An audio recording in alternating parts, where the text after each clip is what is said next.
India का लगातार 18वीं series जीतने का रिकॉर्ड होम ग्राउंड पर टूट गया है और ये होम ग्राउंड का जो रिकॉर्ड था 18 सीरीज का, उससे पहले जो इंडिया हारी थी 2012 में इंग्लैंड के अगेंस्ट हारी थी, 2-1 से सीरीज इंग्लैंड ने जीती थी और ये अब आकर 18वीं सीरीज में जाकर ये रिकॉर्ड होम ग्राउंड पर ही ब्रेक हुआ है, जो कि तोड़ा है न्यूजीलैंड ने। अगर हम बात करें न्यूजीलैंड के पहले मैच की, तो पहला मैच बड़ा ही कमाल का दिखा और बड़ा ही कमाल का परफॉर्मेंस न्यूजीलैंड की तरफ से देखने को मिला बेंगलुरु में। अगर हम बात करें बेंगलुरु टेस्ट की, जो पहला टेस्ट मैच था सीरीज का, वो इंडिया और न्यूजीलैंड के बीच जो खेला गया बेंगलुरु में, इंडिया ने टॉस जीता वहां पर और पहले बल्लेबाजी करने का फैसला किया था। वहां पर इंडिया बैटिंग करने के लिए उतरी लेकिन कोई खास नहीं कर पाई। सबसे बड़ा स्कोर वहां पर ऋषभ पंत का था 20 रन का और टोटल इंडियन टीम का स्कोर था इनिंग में 46 रन। पूरी टीम 46 रन बनाकर आउट हो गई।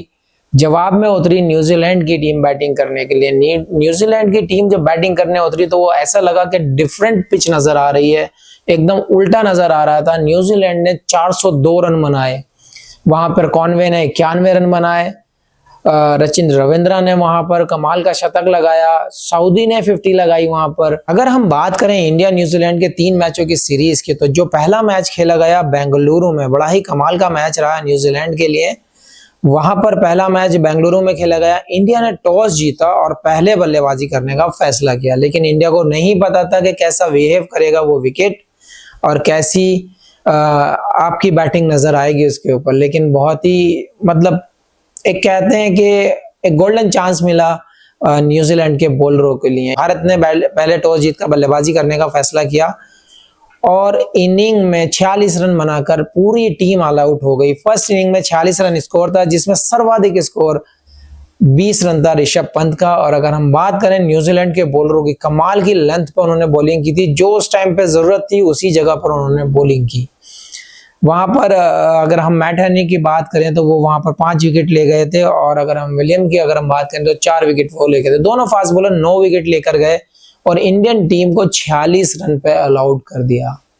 लेकिन उसी के बाद जब सेकेंड सेशन की बारी आई और जब सेकेंड इनिंग की बारी आई, वहां पर जब न्यूजीलैंड बैटिंग करने के लिए उतरी तो विकेट कुछ और ही नजर आ रहा था, कुछ और तरीके का गेम नजर आ रहा था। ऐसा लग रहा था दूसरी पिच पे बैटिंग हो रही हो। न्यूजीलैंड ने बड़े ही कमाल की बल्लेबाजी की, बड़े ही कमाल का शुरुआत दिया और 402 रन बनाए पहली इनिंग में अपनी। बड़े ही सेंसिबल तरीके से उन्होंने स्टार्ट किया। कॉनवे ने 91 रन बनाए, 134 रचिन रविंद्रा ने बनाए। और अगर हम बात करें इंडियन बॉलर्स की, तो वहां पर 3 विकेट जडेजा और 3 विकेट कुलदीप ने वहां पर हासिल किए। अब जवाब में इंडियन टीम जब बैटिंग करने दूसरी इनिंग में आती है तो इंडियन टीम ने भी सेम रवैया अपनाया, सेम तरीके का टेक्निक इस्तेमाल किया जैसे न्यूजीलैंड ने फर्स्ट इनिंग में किया था। इंडिया ने मुंह तोड़ जवाब दिया, प्रेशर में थी और वहां पर दबाव में नजर आ रही थी, लेकिन वहां पर कप्तान ने अच्छी शुरुआत की। उसके बाद जो बाकी बल्लेबाज आते चले गए, वहां पर सॉलिड तरीके से बैटिंग करते चले गए। सरफराज ने 150 रन बनाए, ऋषभ पंत ने 99 बनाए, बड़े ही कमाल की बल्लेबाजी की और 460 रन वहां पर इंडियन टीम बनाकर ऑल आउट हो गई। अगर देखा जाए तो लीड ले पाए वहां पर 100 रन से ज्यादा की, लेकिन कोई खास बड़ा टारगेट नहीं दे पाए न्यूजीलैंड को। लेकिन न्यूजीलैंड की अगर हम बात करें तो 110 ही रन बनाने थे न्यूजीलैंड को और वो न्यूजीलैंड ने केवल 2 विकेट खोते वो 110 रन हासिल कर लिए। केवल 109 रन की लीड बना पाई थी इंडियन टीम अपनी दूसरी इनिंग में और न्यूजीलैंड ने उसे बड़े ही आराम से हासिल कर लिया और मैच को अपने पाले में कर लिया। न्यूजीलैंड की 2 ही विकेट गिरी थी और मैच को जीत लिया वहां पर और 1-0 से सीरीज में बढ़त बना ली। अगर दूसरे मैच की अगर हम बात करें पुणे टेस्ट मैच की, तो न्यूजीलैंड ने वो कर दिखाया है जो आज 12 साल से कोई भी चैंपियन टीम इंडिया के खिलाफ ये कारनामा नहीं कर पाई थी। न्यूजीलैंड ने इंडिया की होम में ये सीरीज जीत ली है, 2-0 से बढ़त बना ली है।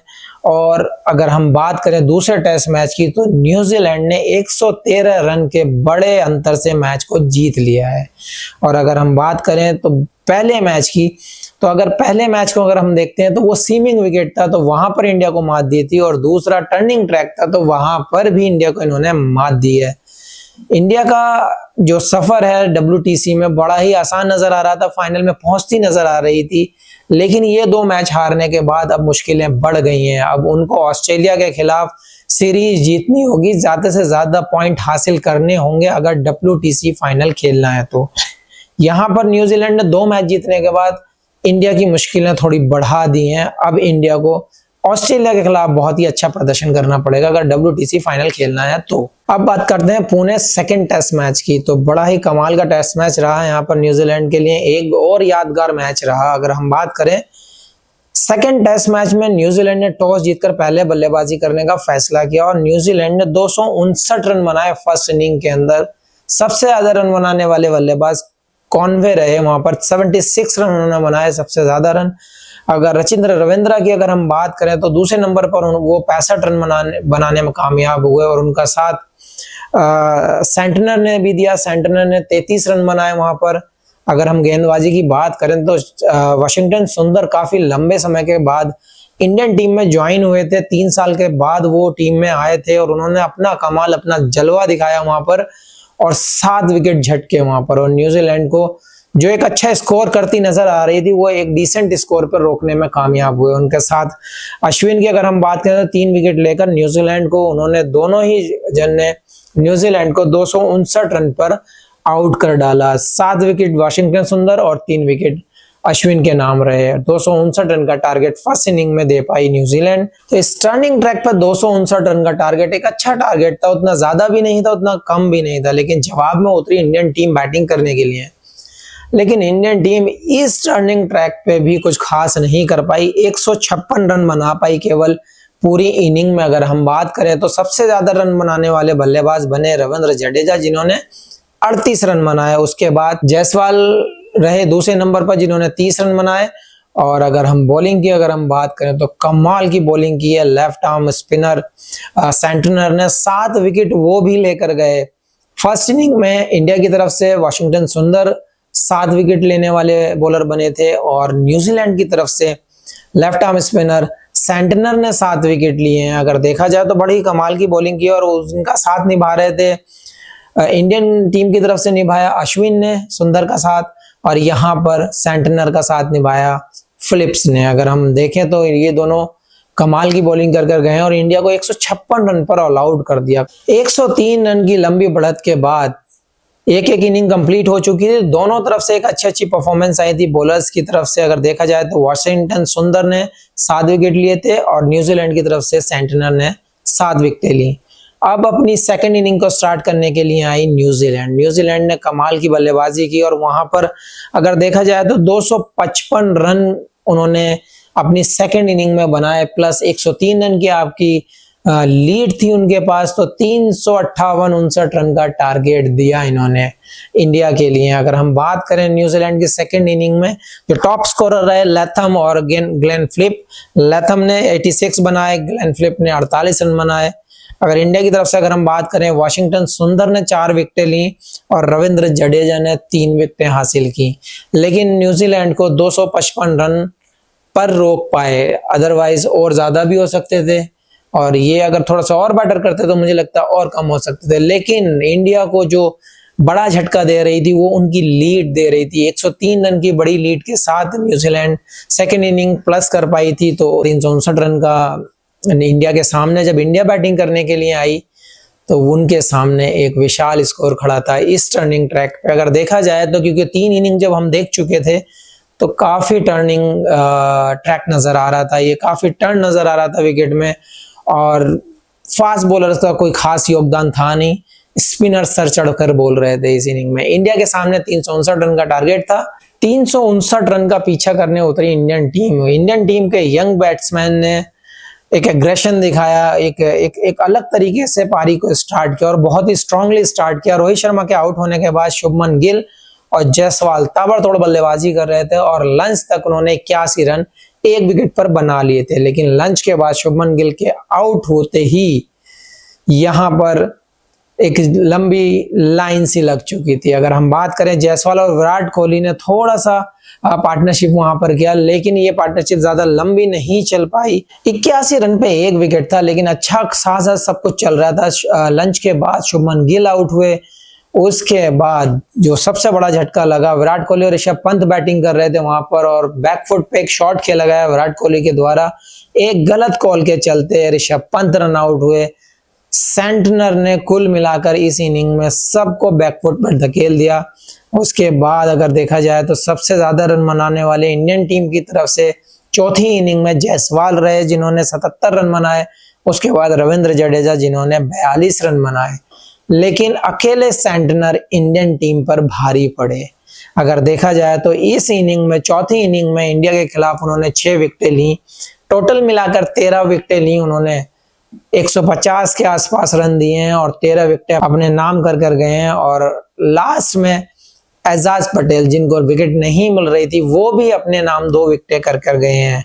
अगर देखा जाए इस पूरे मैच में तो एक तरफ से वाशिंगटन सुंदर और दूसरी तरफ से सेंटनर, इन दो का बोलबाला रहा है इस विकेट पर। दोनों तरफ से स्पिन का जादू चला है और इस मैच में न्यूजीलैंड ने अपनी 2-0 से बढ़त बना ली है। इस सीरीज को जीत लिया है। अब इंडिया के कोई चांसेस नहीं है और 18वीं बार जीतने का ये रिकॉर्ड भी होम ग्राउंड पर टूट गया है। लेकिन अगर देखा जाए तो इंडिया के लिए बहुत मुश्किलें बढ़ गई हैं। ओवरऑल अगर देखा जाए तो इंडिया का WTC फाइनल में जाने का रास्ता बहुत क्लियर नजर आ रहा था। लेकिन ये 2 मैच में हारने के बाद अब इंडिया की मुश्किलें बढ़ गई हैं। ऑस्ट्रेलिया टूर का स्क्वाड भी अनाउंस हो चुका है, टीम भी बन चुकी है। वहां पर काफी सारे नए प्लेयर्स नजर आ रहे हैं।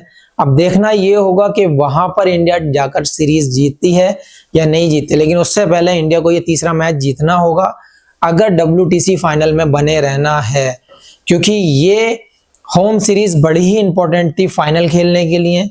यहाँ पर बहुत ही इंपॉर्टेंट ये पॉइंट थे उनके लिए, क्योंकि अगर ये होम सीरीज अगर जीतते हैं तो बड़ा ही इजी हो जाता है इंडिया का WTC फाइनल में पहुंचना।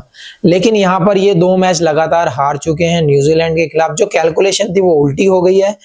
अब इंडिया को ऑस्ट्रेलिया के खिलाफ सीरीज जीतनी होगी या मैक्सिमम नंबर्स लेने होंगे अगर WTC फाइनल खेलना है तो। अब इंडिया का स्क्वाड भी बन चुका है, मैच भी लाइनअप हो चुके हैं। अब देखना ये होगा कि ये तीसरा मैच इंडिया जीतती है नहीं जीतती है। अगर जीतती है तो थोड़ी राहत की सांस मिलेगी और नहीं जीतती है तो मुझे लगता है बड़ा ही मुश्किल हो जाएगा इंडियन टीम का WTC फाइनल पहुंचना। अब देखना ये है अगले मैचेस में क्या होता है। बड़े रोमांचक मैचेस आने वाले हैं। तो मैं यही कहना चाहूंगा इंडियन टीम को अपने स्किल को बिलीव कीजिए, अपने आप को बैक कीजिए, नेचुरल गेम खेल लीजिए। आपके मैच आपके हाथ में रहेंगे, आपकी होम कंडीशंस आपके पास हैं, आप आसानी से जीत सकते हैं। सो मेरी तरफ से अपकमिंग मैचेस के लिए इंडियन टीम के लिए good luck, all the best guys. अपने आप पे बिलीव कीजिए, अपने स्किल पे बिलीव कीजिए और मैक्सिमम नंबर्स में मैच जीत कर आइए। Good luck.